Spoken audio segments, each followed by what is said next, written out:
ये आपके लिए जैसा सुधांशु जी पूछ रहे थे और बिल्कुल लाइटर नोट पे पूछ रही हूँ मैं, ये मुहर्रम हुई कि ईद हुई, मुहर्रम हुआ कि ईद हुई आपके लिए? नहीं नहीं, बात ईद और मुहर्रम की नहीं है। सबसे बड़ी बात, एक बहुत बड़ा करेक्टिव वक्तव्य आज सुधांशु त्रिवेदी ने दिया है।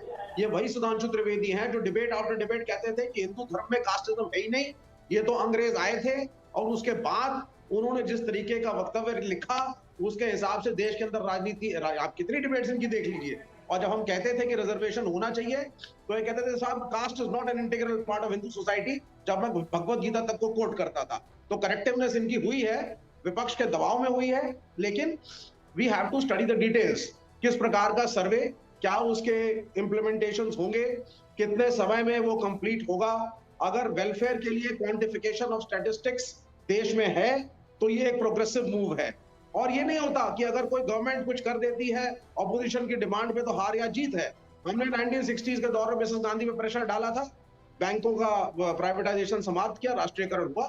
76 में हमने 42nd अमेंडमेंट हमने प्रेशर डाला था मिसेस गांधी पे, उन्होंने माना। तो ये जो ऑपोजिशन कहता है, रूलिंग सत्ता का फर्ज है हमारी बातों को सुनना। अगर इनको लगता है वो पॉइंट्स अच्छे हैं, इनकॉर्पोरेट करते हैं, this is how democracy works. No, but Vivek ji, आप ये कह रहे हैं कि it is your pressure that is worked. नहीं नहीं, देखिए मैं वही कह रहा हूं ना, कम से कम इनका जो हिंदुत्व का एजेंडा था, जिसके अंदर हिंदुइज्म और हिंदू धर्म में एक वन मोनोलिथिक स्ट्रक्चर था, उसको तो इन्होंने डिमोलिश किया। कम से कम हम तो इसको एक बड़ी जीत मानते हैं। ओके सुधांशु जी, आप अब तक जो स्टैंड लिया करते थे उसमें एक बहुत बड़ा डेंट हो गया कि आपको इनके प्रेशर में आकर जातिगत जनगणना करवानी पड़ी। इसका मतलब यह है कि आप ये मानते हैं कि जातियां होती है, जिसको आज तक आप मना करते रहे कि जाति ना पूछो, हम सब एक हैं, हिंदू है। बिल्कुल। मैं अब देखिए यहीं पे एक अंतर है, विवेक श्रीवास्तव जी भूल गए, इन्हीं की लेफ्ट की सरकार ने तो मंडल को लागू ही नहीं किया बंगाल में, सबसे लंबे समय तक रही, ओबीसी को आरक्षण ही नहीं दिया। और इनके मुंह से क्या निकला कि इंदिरा जी की सरकार में इन्होंने बैंक का नेशनलाइजेशन इनके प्रेशर में हुआ। आप अपोजिशन में नहीं थे, आप उस समय सपोर्ट कर रहे थे सरकार को, इंदिरा गांधी की अल्पमत की सरकार थी। और 76 में आपने कहा कि आपके कहने पे 42nd अमेंडमेंट हुआ। अब मैं दर्शकों से कहता हूं जाके चेक करो, लेफ्ट ने किसके प्रेशर में किया? टोटल केजीबी के प्रेशर में किया। मित्रों की archive KGB in the world part 2 उसमें लेफ्ट जो मोहरा था वो केजीबी ऑपरेट कर रही थी, वो एक अलग विषय। अब हम आज ये डाइवर्जन है, बिल्कुल आपने सही बात अनवेलकम डाइवर्जन। ये इनका उद्देश्य, इनके मुंह से क्या निकला? इनका मुंह से क्या निकला? इन्होंने कहा कि साहब जातियों को लेकर हिंदुइज्म का जो मोनोलिथिक स्ट्रक्चर था टूटा। मैं करोड़ों दर्शकों से कहना चाहता हूं, ये है इनकी दिल की तमन्ना। अगर आतंकवादी हिंदू आइडेंटिटी को पूछकर गोली से मारना चाहता है तो ये हिंदू आइडेंटिटी को खत्म करना चाहते थे जात के आधार पर। ये बिल्कुल साफ हो गया। और यही एक अंतर है। क्या सुधांशु जी, ये देखिए उदित राज कुछ कह रहे हैं, जरा सुनवा दीजिए क्या कह रहे हैं।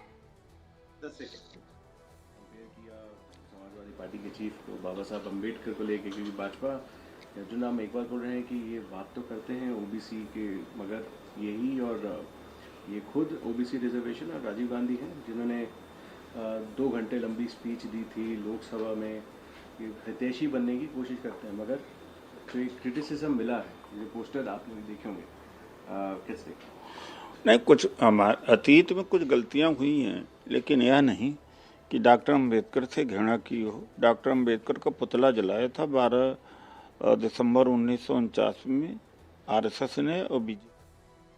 अच्छा, मुद्दा तो यही था, लेकिन बात कुछ और कहने लगे, और इसीलिए हर्षवर्धन त्रिपाठी जी, आप इसको कैसे देख रहे हैं? जो देखिए सुधांशु त्रिवेदी कह रहे हैं कि ये देखिए हमने ऐसा कर दिया है कि अब विपक्ष के लिए ना जश्न मनाने का मौका है, और ये कह भी नहीं सकते कि हम दुखी हुए हैं, ये मान लिया।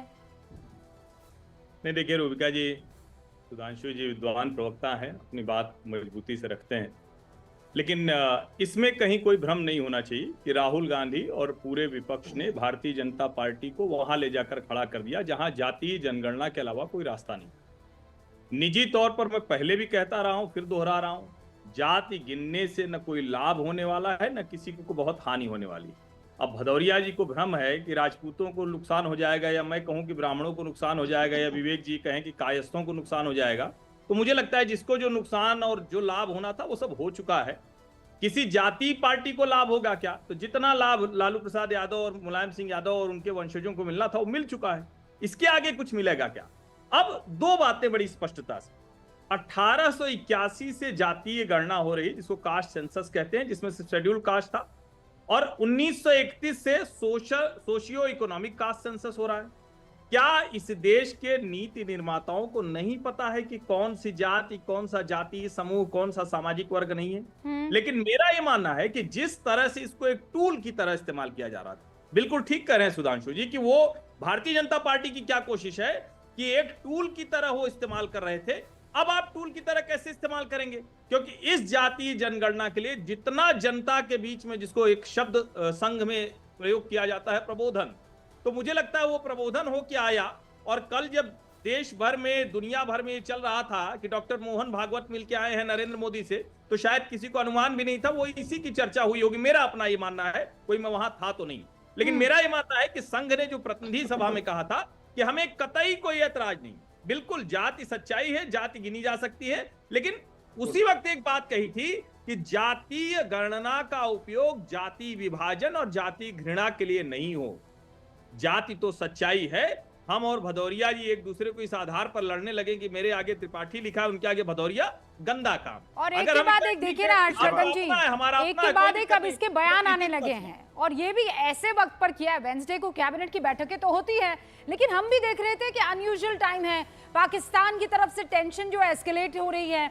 आज कोई बड़ा फैसला यहाँ सरकार की तरफ से लिया जाएगा, और आप देखिए फैसला आया तो ऐसा कि एंड टाइम पर हमें भी डिबेट का टॉपिक बदलना पड़ा, और जातिगत जनगणना पर इस वक्त पूरा देश चर्चा कर रहा है। वो चिराग पासवान का बयान आया, कह रहे हैं हम बहुत खुश हैं, वेलकमिंग ये पूरा का पूरा जो है कदम है। हम तो बड़े लंबे अरसे से ये मांग कर रहे थे सरकार से कि हाँ जातिगत जनगणना होनी चाहिए, और इसीलिए अनुराग भदौरिया आप कह रहे हैं आपकी जीत, और बीजेपी कह रही है कि अब देखिए आपके पास कोई मुद्दा ही नहीं रहेगा। इसको आप लोग हथियार की तरह इस्तेमाल करते थे, अब वो भी आपके हाथ से छीन लिया गया। सुधांशु जी से यही कहूंगा, जो उन्होंने 2 लाइन सुनाई तो मैं उनको बता दूं।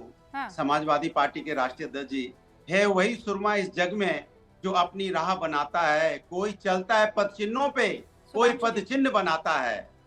तो कोई पद चिन्ह बनाया है हमने, आप उस पद चिन्ह पे चल रहे हो इस, और आप वाहवाही भी ले रहे हो, अच्छी बात है। हम पद चिन्ह बनाएंगे, आप उस पे चलते जाइए। हम जो कहेंगे, हम कहेंगे महंगाई ज्यादा है, आप उसको भी कम कीजिए। हम तो कहते हैं बेरोजगारी ज्यादा, उसको भी कम कीजिए।